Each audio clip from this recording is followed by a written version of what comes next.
جب تمہاری کہانی ایسے موڑ پر کھڑی ہو جہاں تم بے بس ہو جاؤ، کوئی راستہ نظر نہ آئے، صبر اپنی آخری حدود کو پہنچ جائے، تو جان لینا کہ اللہ انجانی راستوں سے تمہارے لیے مدد بھیجنے والا ہے۔ دعا کی طرف ہم خود نہیں جاتے، اللہ ہی ہم سے دعا کرواتا ہے۔ اگر اللہ نے دل میں کسی چیز کی خواہش ڈالی ہے اور لب پر اس چیز کے لیے دعا لائی ہے تو سمجھ جائیں وہ چیز آپ کے لیے ہی بنی ہے۔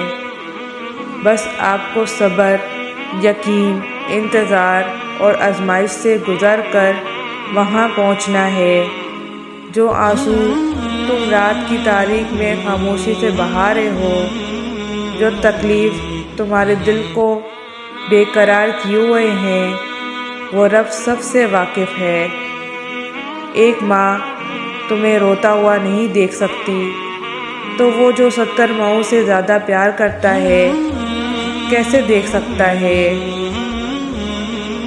ایک روز یہ درد ختم ہو جائے گا، بس ابھی صبر کرنے کا وقت ہے۔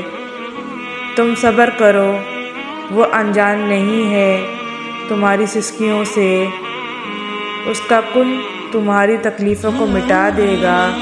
تمہارے لیے معجزے ہوں گے، اپنے معجزے پر یقین رکھو، بس تھوڑا صبر اور پھر تم دیکھو گے اپنے نصیب کا بدلنا ہوا پہلو، اور وہ وقت بہت قریب ہے۔